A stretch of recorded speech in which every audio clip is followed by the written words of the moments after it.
we'd have had 2 more tries. Because there was one when Ewan Ross, Harry Wilson was through, wasn't he? Yes. And their six has come across and tapped his ankle. And then there's the one when Ewan Ross has come through and he's been tapped on his way to the line as well. And I think that was probably more likely scoring an opportunity than Harry Wilson. But there were 2 good opportunities there. So it could have been even better in that first half. I think in the second half, though, what we saw was, well, you look at the bench and they brought, what's he called? The 19-year-old who looks like a hillbilly, or 20-year-old Joe McCarthy. Yeah, very good player. They brought him. They brought former World Player of the Year Van der Fleer off the bench. They brought Slimani off the bench. Yeah. I was like, oh, okay. Yeah, and we couldn't counter that. You've got world-class players coming off the bench, making a difference. And the 6, Deanan, who is it Deanan, who played Deegan, that's it. Yeah, he was quality as well. And there was quality on the field as well. You had Keane Healy starting the loose head. You had Jack Conan in the back row. I mean, is there a Leinster player that isn't quality? I mean, they're all pretty bloody good players, aren't they? Even the ones who look like kind of regens from a computer game. You think that's not a real person. They're great as well, aren't they? They are just a superb side. And we can all say, the budget and blah blah blah, but it's still a good side because if you watch Manchester United this afternoon, they've got loads of money. They aren't a good side. Money doesn't necessarily make you a good side. No, it doesn't. But I do think it shows the gulf in resources between Leinster and Dragons. We can't really escape that. It's not making excuses. It's just the way it is. They've got far better resources than the Dragons have. We're operating on a 4.5 million budget. Their budget is 10 million euros plus. So more than that, probably. But it's the difference. They bring Van der Fleer off the bench and we bring George Young off the bench. And that's no criticism of George Young. But he isn't, twice Six Nations champion, player of the year. It's just one of those things. Yeah, I agree. Gareth, what did you make of the game on Friday night then? What stood out to you in that performance? Yeah, I think it's probably a performance that we want to see from the Dragons, despite the result. There's times over the last few years we've played away and we've seen players cantering over from 40 metres. They're not even celebrating their tries towards the end. And we end up on a highlight reel, but we made them work for their points. Yeah. And it was good to see them actually have to really fight to actually get those tries and, a couple of dubious decisions maybe. Wouldn't affect the scoreline, but I think we really stuck in there, showed a lot of heart. And maybe the bench depth did let us down, but you look at the quality we got to come back into that side, especially with, we always seem to have an lengthy injury list, but there's a bit of quality to come back next week, and I know we'll touch on the home games, but I think there's plenty of positives to take from it. And I thought the defence, we did concede 6 tries, but I don't think the defence was poor. I think the defence did what it needed to do, was up in their face, was much better organised than it had been, was quite dogged. And the first half, we were competing quite well at the breakdown. Second half, we weren't at the races at the breakdown, and that was part of the issue. And they were getting quicker ball, and they were getting beyond the game line. Yeah, on that, Gav, I think last year we really struggled to be a turnover threat, but we've got such a dogged defence now. We've given ourselves more opportunities to get over the ball, and we can see some of the quality. I think Brodie got a turnover, and I think 2 weeks in a row, actually, he's really stepped up in the absence of Elliot D. And obviously Roberts leaving as well. I think Brodie has really stepped up. So it's definitely positives to take away, which there aren't always positives to take away from Leinster. So no, I thought Harry Keddy had another very good game, didn't he? He was there at every breakdown. He was putting the effort in. And Harry Wilson leading the line in at 13 as well, and putting some pressure on their guy. He's hitting some lovely angles. Not to go back to the glory of the Ospreys win, but doing those last phases, he touched the ball a few times, and the angles he's cutting, he's getting over the game line. I think he's quite an astute acquisition by Dye. Who he reminded me of, was Gavin Henson, but not Gavin Henson when he played for us. Gavin Henson earlier in his career. Peak Not, Gavin Henson. not as good as him, but in the same way, really managed defence from 13. Because, I'm a big fan of having the guy who's organised the backs defence playing at 13 because I think it's a perfect position to organise that from. And he did that well. He was really good in defence. But attacking, he just cuts a nice line, doesn't he? Yeah, look, really good. Fair play. Exciting signing, really. Just want to see more of him now. No, I agree. I really like the look of him. I like the look of him in pre-season as well. And I think he offers us something different because we've had very reliable centres at the Dragons with good skill sets, but we haven't got that big bosher to get us over the gain line and make the hard yards. But Wilson does that. I mean, he is a big guy, isn't he? So, I think it's a very good signing. Boys, if you're looking at the competition, I think Anaya Owen was top class last week. Joe Westwood looks to be coming through. Steph's been reliable. And I think Harry Ackerman could come in and really force his way. Where do you see players fitting in? Who would be your first choice too? What about you, Gav? What would you say? Anira and Harry Wilson. Agree. That's what I was going to say. With Harry Ackerman and Joe Westwood the next two off the rank, basically. But what about Steph Hughes, though? Is he falling down the pecking order now because he's been such a reliable player for us? Do you think his time is sort of? I think the others offer more. I think Steph Hughes is. This will sound terrible, but he's really safe pair of hands. But that's all he is. He doesn't offer a great deal more, and he lacks the physicality of the two youngsters of Ackerman and Westwood. I don't think that sounds terrible. I think that's. He's I a good player, isn't he? I guess the others have maybe got a higher ceiling. Yeah, local boys. So. He's a consistent 6 and 2/3 out of 10 every week. Yeah, I do think Harry Ackerman could be someone who could really kick on at the Dragons. He looked top class, to be fair. But yeah, Anaya Owen, massive fan of Anaya Owen as well. So good position to be in. Absolutely, we seemed to be scratching around for centres a few years ago, and now we look in a strong position. Yeah, we got some really good depth now in the centre. Talking about standout players. So Brodie Coglan, you mentioned there, Gav. 19 tackles, 4 carries, 2 turnovers, 1. So if Wales look into the future, they're selecting guys like Evan Lloyd from Cardiff or these young hookers. Why isn't Brodie Coglan getting a look in? Because he's playing regular rugby and he's bloody good. He's developing really well. Is it the Dragons' perception again that he's not getting a look in?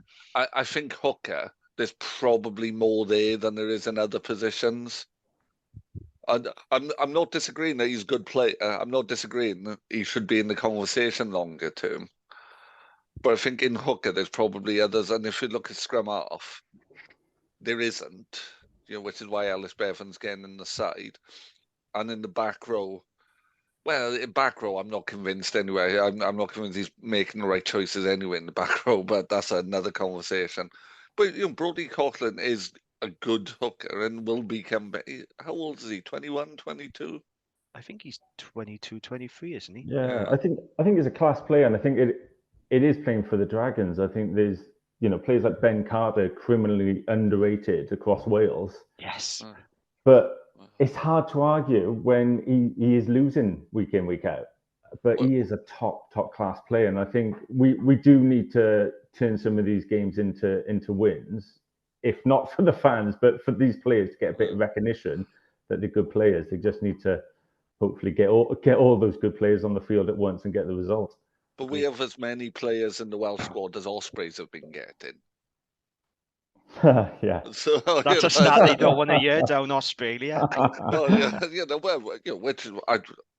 It's not my problem why that's happening. They haven't happening. mentioned that, have they? They might have mentioned it a few times. Morgan Morris really should be in our Wales squad, though. I don't care what anyone says. He's just not getting a look in, poor bloke. You'd put him in over Mackenzie Martin, wouldn't you?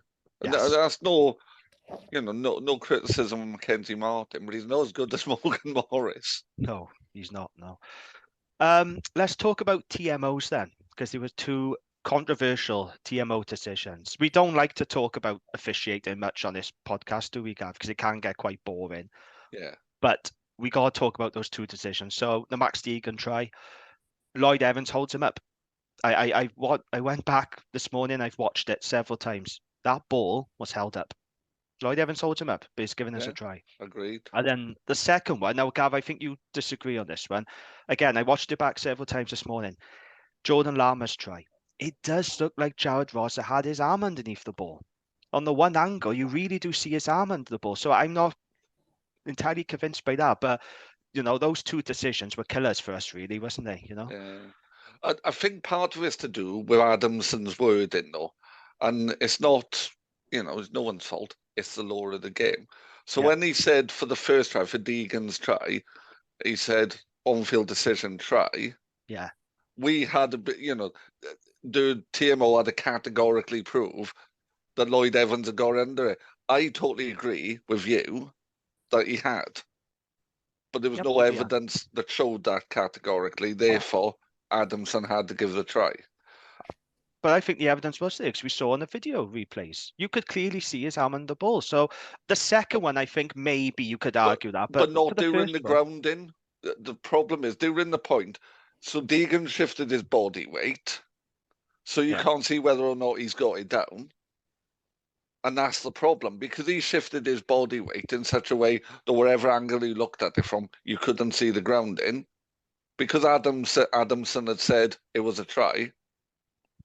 It was a try. That's the problem, isn't it? When a referee says on-field decision is try, it's very, very difficult to overturn it. But it should have been overturned, in my opinion. There should have been, if there was footage of Lloyd Evans with the ball on his chest, which I am almost certain is what happened, then for the second one. Yeah. Now, the issue was on-field decision, no try. But I think there's a split second, and the TMO said the same thing. There's a split second when have I got a ball in here? No, I haven't. Where the bottom end of the ball, so he's holding the ball at an angle, and the rear tip of the ball scrapes the line. Jared's got his arm underneath. The line, yeah. Jared's got his arm underneath it. But he hasn't got his arm right under the tip, and the tip literally, there's a tiny second you can see it just scrapes it. Yeah. Imperceptible, but enough to overturn Adamson's on-field decision. Okay. Gareth, what was your thoughts on them TMO decisions? It is frustrating. Like we said, it's not going to change the result, but you're away in Leinster. You need the tight calls to go your way to keep you in the game, and it's a bit of a momentum blow. And I felt we weren't rewarded for our hard work in defence. But I do think the fact that they scored two of their tries that were dubious, and we made them really work, it does bode well. Like I said before, they are normally cantering over from 40 yards smiling. So very frustrating. I think Lloyd Evans did really well. He's definitely under that ball for me.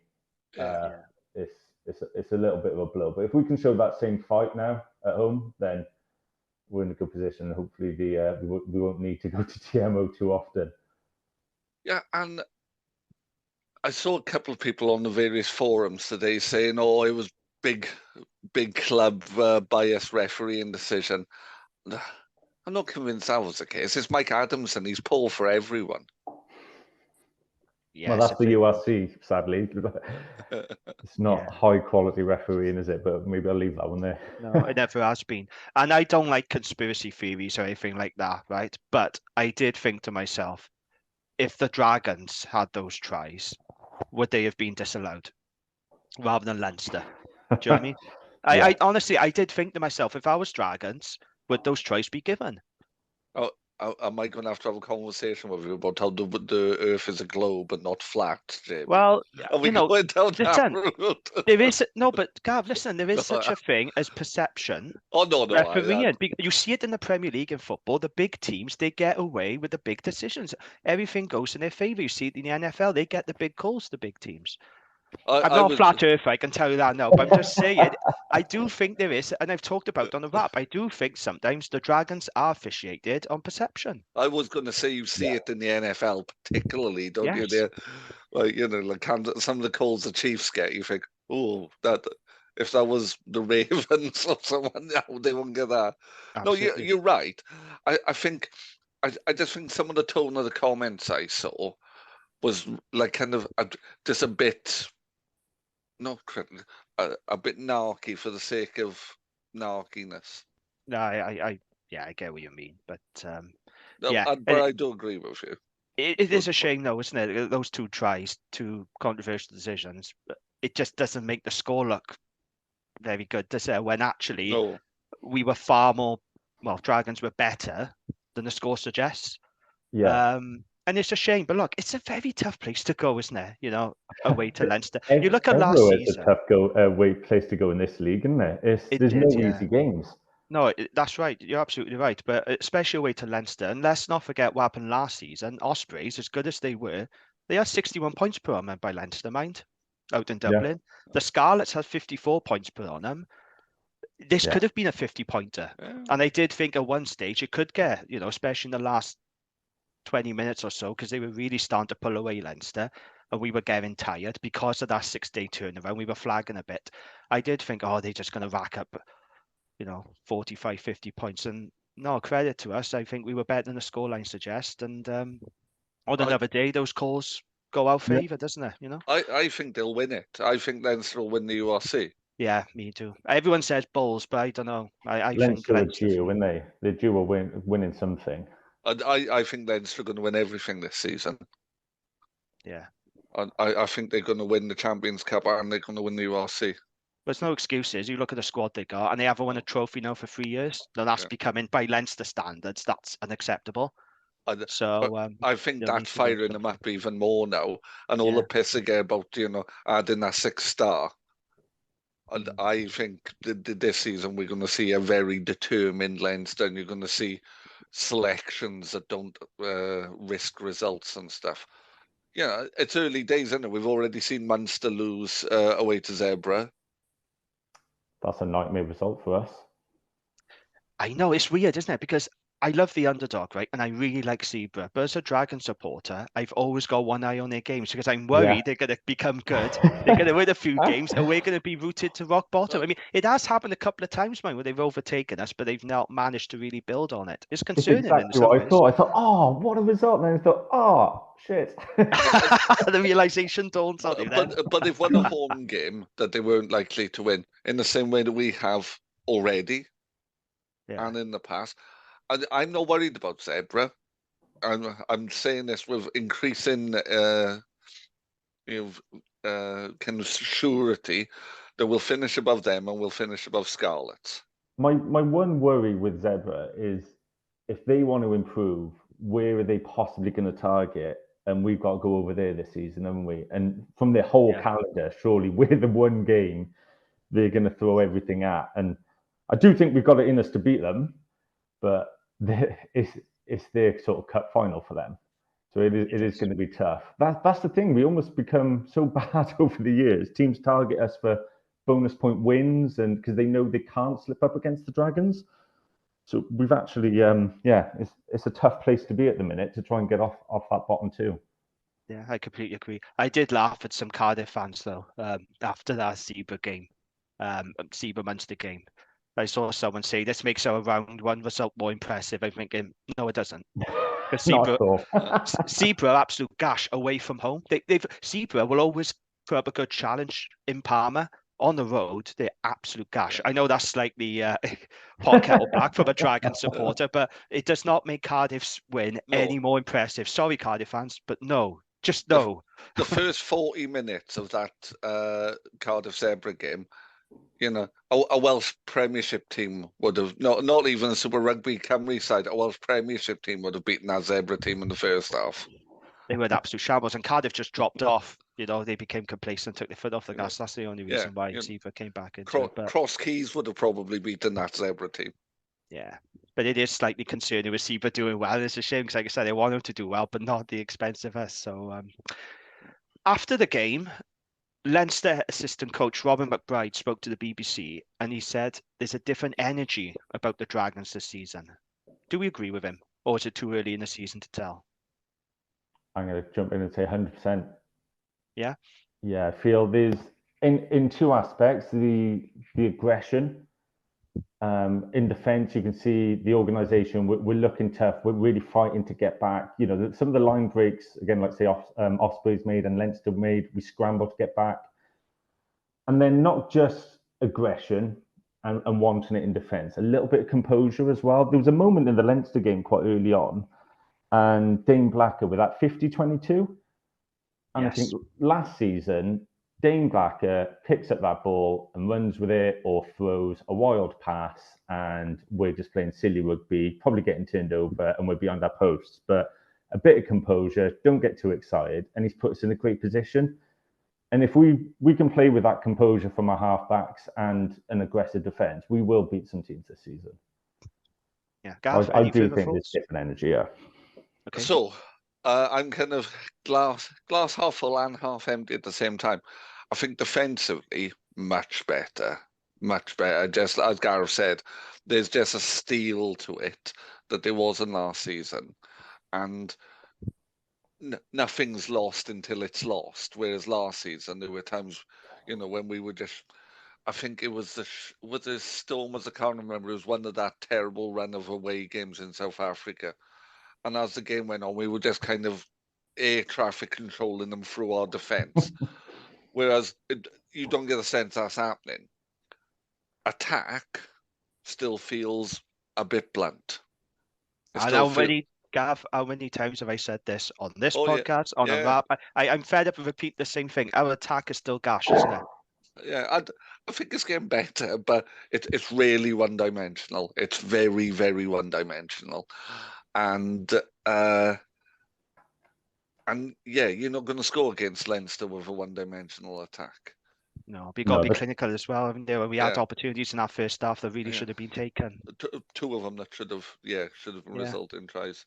Sorry, Gav, what was you going to say? Yeah, I was going to agree. It is frustrating, the attack, and it's not been good for a number of years. I think we've probably got to go back to the Paul Turner days for us to be a really exciting team. But I guess this year we're almost starting the 3-year plan every year, aren't we? We always seem to be at the beginning, yes, which is quite frustrating. But I guess really, if we're going to lay some foundations for next year, then you probably want to lay those foundations with a solid defence and being hard to beat, and then hopefully the attack can develop on top of it. But it is a little bit frustrating, and for all that hard work we put in, we're not going to win games purely on defence. We do need to score points. So when we've got to be clinical. Yeah, it is a little bit frustrating at the minute, and has been for a fair while. So Gareth, there's something that me and Jamie talk about a lot. So I'll be interested to hear your view on it. What's the problem? You've got to sort it now. You've got to sort 10 years of low quality attack for the Dragons in 2 sentences.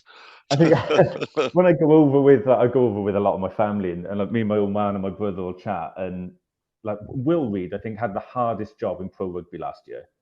He's playing in a side, getting beaten every week, behind a pack going backwards with no power outside him to offload to. And he's just getting clobbered week in, week out. Getting over the gain line is something we haven't done and we need to do. So I think Dye's addressed that with a few signings. But it's not just the signings, it's the attitude, because we have had we've got good ball carriers there anyway, especially if we can get players like Leon and Basham on the ball and actually on the field fit. I don't know what we need to solve it, Gav, but at the end of the day, it is coaching. You can see the difference the coaching setup's already made to the defence this season. I guess there are maybe some question marks over Matt O'Brien, but he's early in his coaching tenure, and fingers crossed he can get us going. Yeah, it's the movement for me. It's all kind of one-up runners, and I'm not suggesting I could coach at kind of URC level, because I couldn't. But you sure? Yeah. Well, I coach under 11s. I think that's about my standard. Under 11s and under 6s. But I think but you can. It's quite easy to defend that. Yeah. You just shuffle your defence across. You fill in the gaps. It's not hard to defend one-up runners. You can see on the terrace where the ball is going to go. And if I can see it, and I've had 5 pints. Yeah. So can the guy playing at 12 who hasn't had any pints? I think for me, though, this is something I spoke about on the last pod. I've said it quite a lot as well. We like doing these looped passes, don't we? Over the top. Yeah. And every time, because obviously, I sit in the Bisley. There are moments where I think it's gonna. I know there are moments where I think there's going to be an interception here because it's like you said, Gav. It is easy to read. You can see it in the stands, and you think, well, why can't the players see it on the pitch? I think we play really risky rugby, and sometimes I think we try the miracle offload, and it doesn't really work for us. We're trying to play like Bristol Bears a little bit sometimes, I think, and I don't think that's going to work for us. No, Well, it hasn't worked for us. It no, hasn't it worked. doesn't. And it's like I was saying last week with and Lloyd Evans, who I'm on the fence about at the minute. He's another one from the Finn Russell School of elbow pass. Yeah. And you can see where it's going, but because if you're lifting your elbows like that to pass, well, that pass is going above the 12. It's going out to the 13. It's not hard to defend unless you do it like Finn Russell does at lightning speed, and he doesn't sometimes know what he's doing. Yeah. If we could take this season on its own, though, and not get the history dragging in, it's hard not to. But I guess it's two hard games for our attack to be implemented. Leinster away, as we know, but also a derby match.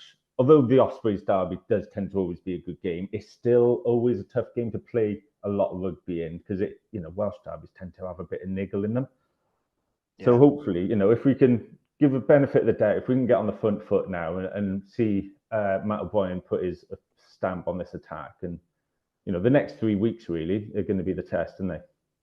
No, I absolutely agree. And we have to remember, we've touched on it, but Matt O'Brien is a young, inexperienced coach who's only played semi-pro rugby, so there is that to consider as well. But they just got to stick with him for now. But I do think Matt O'Brien and Dave Flanagan really need to get a handle on our attack because it's just not clinical enough, especially in the opponent's 22.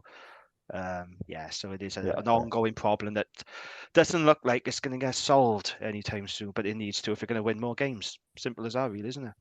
Yeah. I don't think you need to have played at the highest level to be a great coach in any sport, do you? Some of the best coaches weren't, but it's about particularly modern rugby.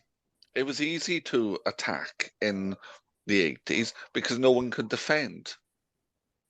But honest, I grew up watching rugby in the 80s, the highest level of rugby, and you watch it now and you think, right, bad, isn't it? You watch old clips on YouTube, and like you said, defense non-existent, and great players like Jiffy and all that were back in the day. You're thinking a Jiffy player now just wouldn't get through defenses of today, would he? I was watching a video the other night of Pontypool versus Neath from about 1986, 1987. It was a game I'd gone to with my dad. And at one point, Mark Ring runs through 6 people.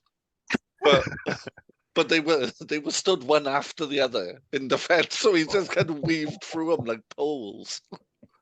We had Mark Ring on the rap pod, the early stages of rap as a guest, because Lee was a big fan of his, and he was a very talented player. I know, but he came on, and let's just say he had some interesting opinions, Mark Ring. And when I say interesting, I mean terrible, quite frankly. But I won't say any more than that. Which is why I would never want to meet him, because literally he was my hero. When I was 13, he was my absolute hero. I idolized him. I thought he was the greatest sportsman ever. Yeah. To the point where I would wear painfully tight shorts like he did. But he basically blamed, when Wales lost to Georgia. Yeah. He basically put all the blame on Bradley Roberts. It's like, no, it's not all his fault. He wasn't even on the field for that long. Do you know what I mean? He just seemed to put it all on him. But I didn't like that. But never had a fair crack, Brad. No, and we had him on the pod. Lovely guy. Yeah, that was really good. Oh, unbelievably humble. Like for a bloke who's played top level rugby, international rugby, but had it kind of snatched away from him. He said, well, I've got an opportunity so many people don't, so why would I be bitter about it? Yeah, absolutely. He was a good bloke. So moving on then. So it's best not to dwell on this defeat, I don't think, because this was a game we was never realistically going to win. We knew how tough it was going to be. 6-day turnaround, slightly rotate the team on to the next one. But overall, we are pleased with how competitive the Dragons were. Yeah. doing this game, won't we? Yeah. Oh So God, there are yeah. positives to be taken into the next block, and that's quite important. So yeah, that's that done then. So before we move on now, just a quick word from our sponsors. So if you're looking for a place to catch the game and enjoy a cold pint and some dirty fries, then look no further than the Riverside Sports Bar in Clarence Place, Newport. With multiple HD screens showing all the latest sports action, you'll never miss a match on TNT, Sky, and Premier Sports. There's a wide range of delicious food and drinks to keep you going throughout the game. Juicy burgers, crispy wings, to refreshing beers and spirits is sound for everyone to enjoy. So get down to Riverside Sports Bar and enjoy the ultimate sports bar atmosphere. They're located next to the river on Clarence Place, or you can find them at www.riversidesportsbarnewport.com, and we'll see you there. Okay, Gav, it's time for your Gwent Rugby Roundup. What's the latest? So, a busy week, but quite a few matches postponed. Now, I don't know what the weather was like in Gwent over the weekend, but having lived there for a large chunk of my life, I can imagine if judging what the weather was like in Sussex. So we did get some postponements, which I'll get to. But starting Super Rugby Cymru, so starting with our first postponement, Newport against Aberavon was abandoned after 48 minutes due to the weather. Did you see this on? Did you see the game? No, I didn't. But it was absolutely horrific conditions. Someone absolutely sent me awful. someone sent me a tweet, a direct message on Twitter, saying, I don't know if you saw the Aberavon game. It said, but essentially the sea was on the pitch. It was filthy. It was absolutely awful. Yeah. Bizarrely, I saw a bloke in what I would say probably early 2000s Aberavon training top walking through the park near my house this week. Oh, wow. Completely off. You don't expect to see you don't expect to see Aberavon training tops in Hastings. But Ebervale, after a poor result against Cardiff last week, bounced back to beat Llandovery 38-29 at Sinner Stadium. Pontypool, less good week for them. They went up to Colwyn Bay and lost 61-42 to RGC. Into the Premiership, where Cross Keys travelled under Knoll and lost 47-22. Never a nice place to go to. I can imagine in the weather it was even worse. And Newbridge also lost on their travels, 22-0 away to Pontypridd. Moving into the Championship, Bryn Mawr, who have gone up from Div 1, find it tough, Bryn Mawr, and a club I have a lot of time for.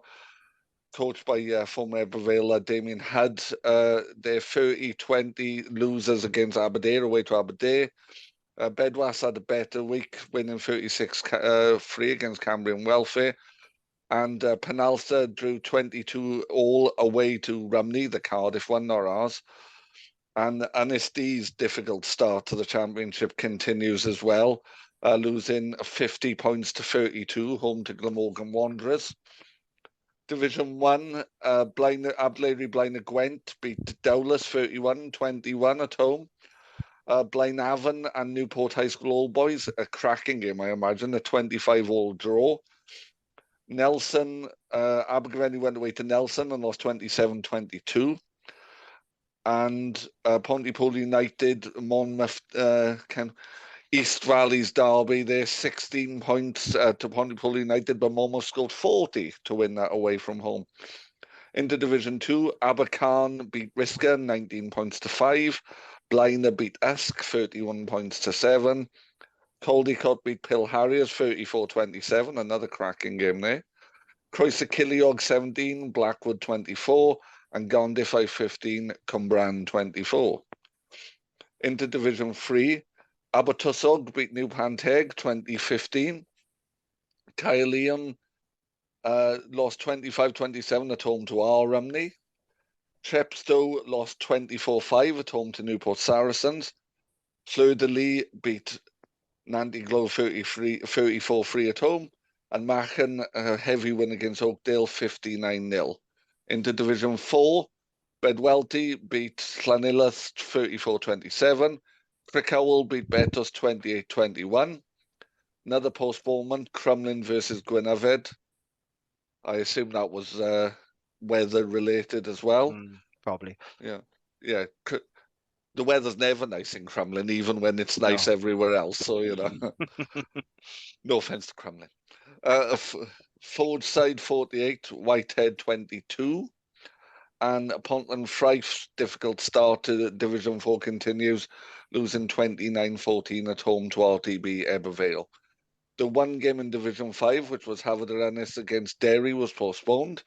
Into Division 6A, our friends at New Tredegar continued their winning start with a 21-15 Because they've been win. on this pod. That's what it is, since they've been on the pod. Well, and speaking to Steph, he described it as the most important game of the season they felt against Brynifel, so a good win there. And the other game was postponed, Trinant versus Girlin.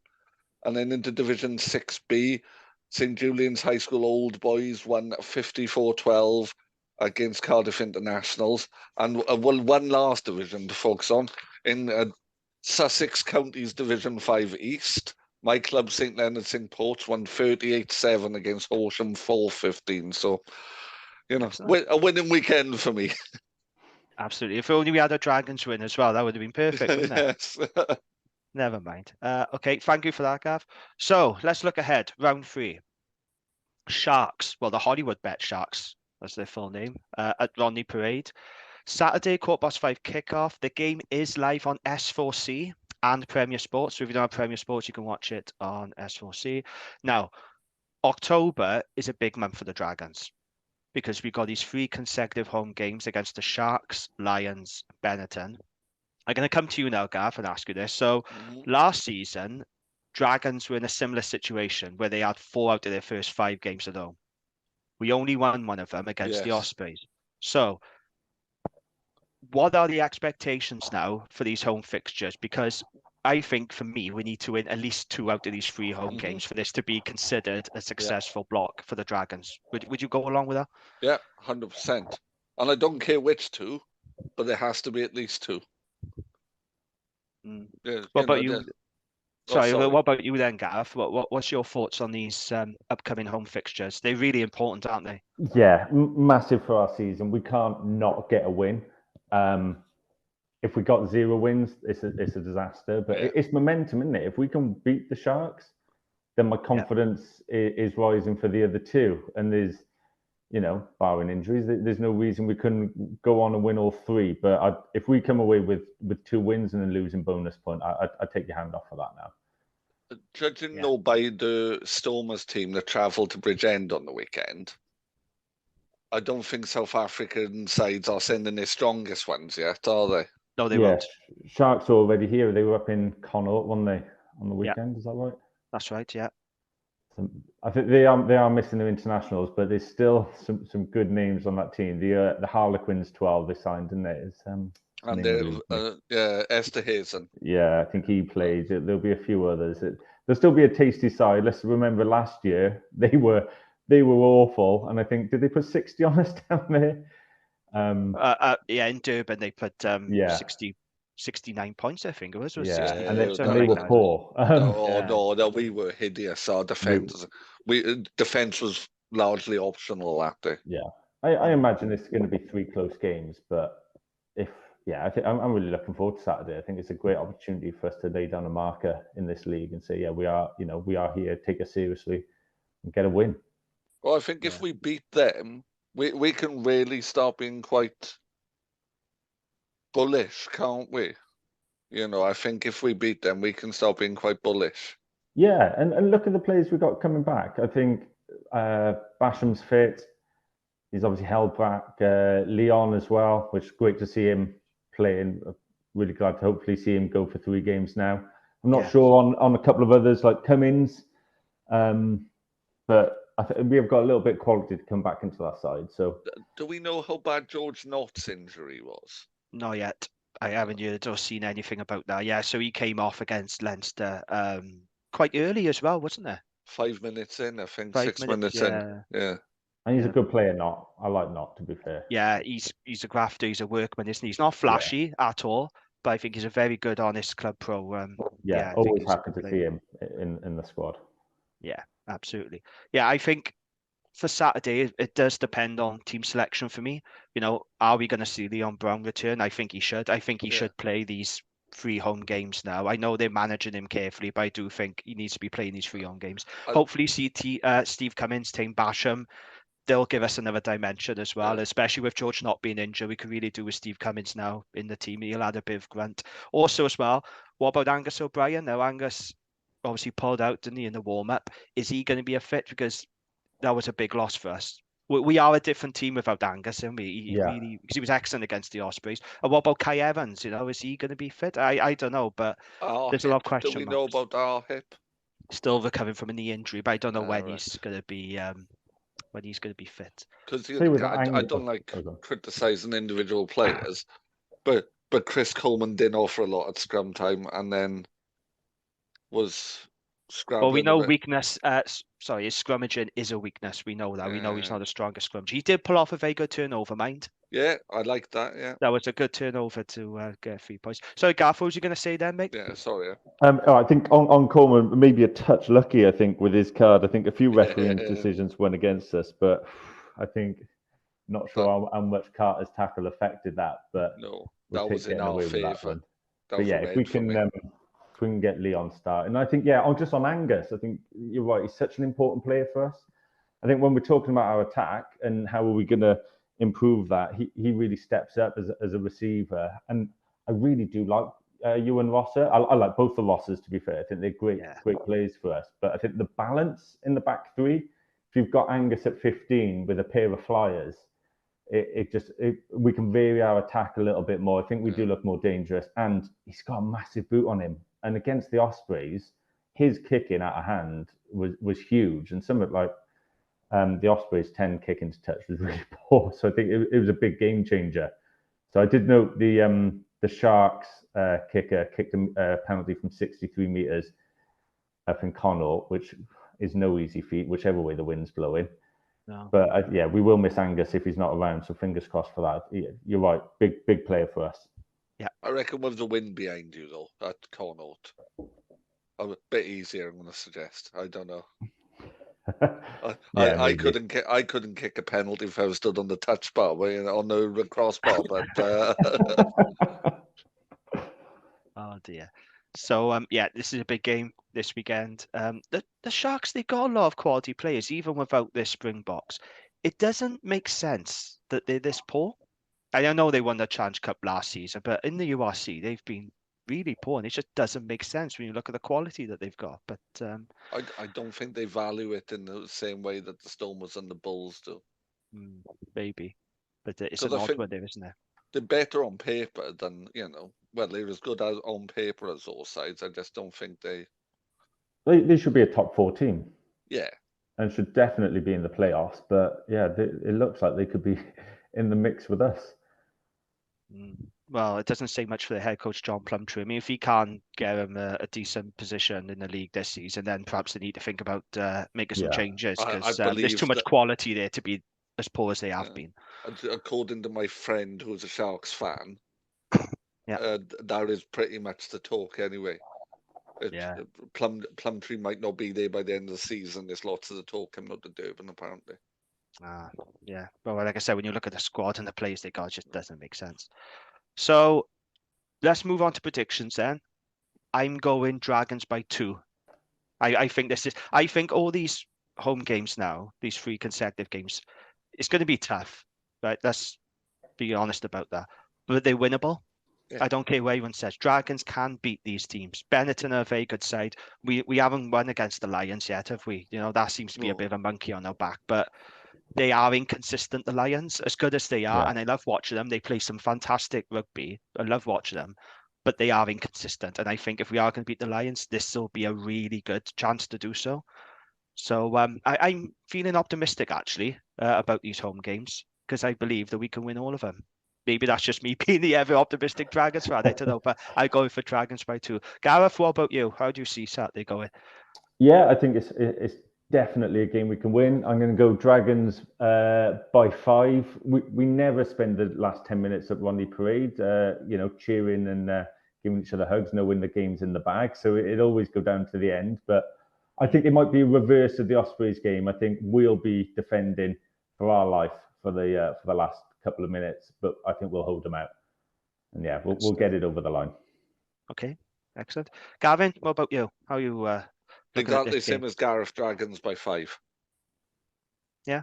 Yeah, that was my view at the start of the conversation this evening and at the end.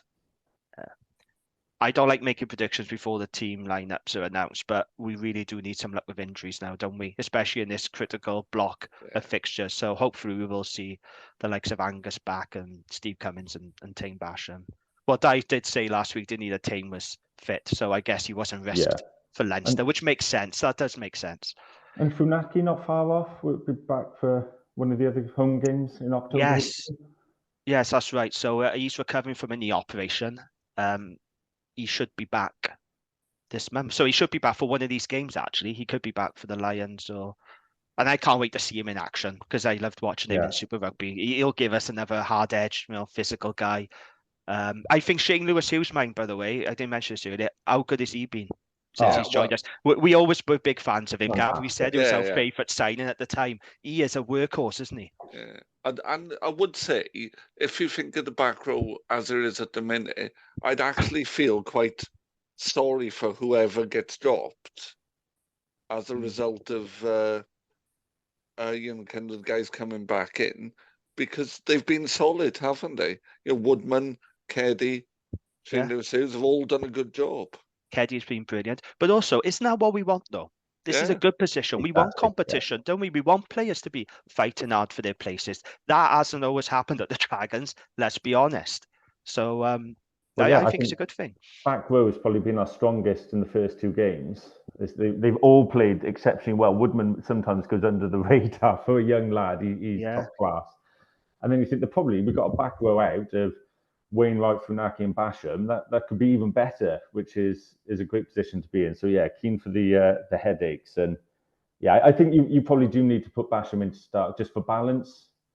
Yeah. I will feel a bit sorry for whoever misses out, but okay, so if Basham comes in, do you play him as 7 or 8? Because he seems to have been interchanged quite a lot between open side and number 8. And I still don't know what his best position is, because at 7, he's not that fetcher at the breakdown that you need. But then at 8, although he's quite pacey, he's got really good footwork, he's not that big, abrasive number 8 that gets through players, is he? So where do you think his best position is? I like him at 8, actually. I think he's so explosive when he carries, and you're right, he's not a fetcher. He can affect the breakdown, but he's not, your traditional. He's not like a Tommy Raffel by a long shot. No. But he's so powerful. Look, that autumn where he played for Wales against New Zealand, man the match against Australia, his carrying was phenomenal. And I read something over the summer. He's put on a few kilos of muscle to be more powerful. I think he could be top class 8. When he was breaking through, I was dubbing him the Welsh Ardy Surveyor. I mean, whether he lives up to that in the long run. But he's just got that tenacity in the tackle and in contact. I would really like to see him start on the weekend. I think unleash him, and he's top class for me. I'm really glad we kept hold of him, actually. Yeah. But Tane is on a 1-year deal, so when he signed that contract, it was only for 1 year. Yeah. And for me, he needs a big season, Tane, because I've always been a fan of Tane Basham. I defend him quite a lot on the rap pod because a couple of guys on there don't rate him. I do. I always have. I think he's a very talented player. But I also have to be honest and say the past year or so, he's fell off big time for me. And he needs a big season for us to get back into that Wales setup. It's a tough year last year. You think, like, with the World Cup, you start the season late. You got that red card. Was that home to Leinster? It was the elbow into Ross Burns' head, wasn't it? It was so daft. Years ago, that would have been quite comical, but with TMO, it's just not. You just can't go there now. You're an international player. Yeah. And then it just seemed to start season. He never really got going, but he's definitely got the talent. And let's hope now. I'd want to see him start these 3 home games in a row. Start players like him. Start Brown. If we're going to win games, we need our international players on the field, I think. And he's up there. Yeah. Gav, any further thoughts? Oh, sorry. I was going to say, like you did mention Shane Lewis-Hughes, though. Yeah. Top class signing. He's been phenomenal. I think his attitude, he's certainly a driven person, isn't he? I think anyone who was at the Meet the Players evening would have been quite impressed with him. So, really pleased with how he's gone so far. Because you could shift Shane Lewis-Hughes into the second row. You could start Carter and... He doesn't want to play there, though. He's made that perfect. he's made that perfectly clear that he does not want to play at Lock. What did he say at the Players Open evening? I think he said it was the devil's work or something. Going into the second row. He made it perfectly. And Dai was there as well. He does not want to be playing second row. Yeah, no, I get that. It's not pleasant. It's a good option to have, though. Like, if we did have an injury crisis at Lock, at least you know you can call him in. Do you know what I mean? It is a good option to have. He's But a he big, doesn't want to play there. He's a big, hard bloke. He is hard. Yeah. He is a sixer, isn't he, really? He's done really well at 8, but look at him. He's just a massive workhorse. He's a 6 more than he's an 8, definitely. Yeah, he's only playing 8 though because of needs must, isn't it? Because we've got injuries in the back row. That's the only reason why. But no, I think he's been great. I do. Do we want to kill a young player like Woodman, or is he the one to drop out and not absolutely flog a young guy to death? And Woodman isn't a 7. Keddy's not a 7. But he's more of a 7 than Woodman is, if that makes sense. Yeah, I used to think that. Mind about Keddy's now 7, but he's been really good these past 2 games playing at 7. Well, maybe that's his best position. He played 7 at Deborah Vale when he was at Deborah Vale. But then he was touted as an 8, wasn't he? Yeah. For years, he was an 8. Yeah. So interesting, isn't it? No, I think he's been really good. I just like a veteran carrier at 7, though, but we don't have one, do we? We haven't had one since Ben Fry, really. No, God, no. Yeah, and he's in America now. Okay, so we're all feeling optimistic then about this block of fixtures, and we all agree they're winnable games. Yeah? Yeah. 3 winning pods coming up. Oh, wouldn't that be nice? Victory pods, so yeah. Victory pods. Oh, well, fingers crossed. We wouldn't know what to do with ourselves, Jamie. I do enjoy a victory pod because I know they don't happen very often, and that's when I get excited about it. I mean, if we were Leinster, that'd be pretty boring doing victory pods, wouldn't it? It wouldn't be quite the same vibe to it. Who would want to support them? Boring. Oh, exactly. I was having this conversation with Patricia, who does rock and roll, and she's a Munster fan. And I said, it must get boring winning all the time, no? Yeah. Winning's overrated. Winning trophies is overrated as well, isn't it? Yeah, absolutely. Not cool, is it? No, it's not cool. Wants trophies. Absolutely not. Okay, I think we'll leave it there then. It's been a busy one. Gareth, thank you for joining us. You're welcome back anytime. It's been an absolute pleasure speaking to you. Gav, thank you, of course, as always, for joining me. And thank you to Riverside Sports Bar for supporting us. And thank you to our listeners. So don't forget to like, share, and subscribe wherever you get your podcast from so you don't miss an episode. We'll be back next week, hopefully a victory pod. But until then, take care and goodbye.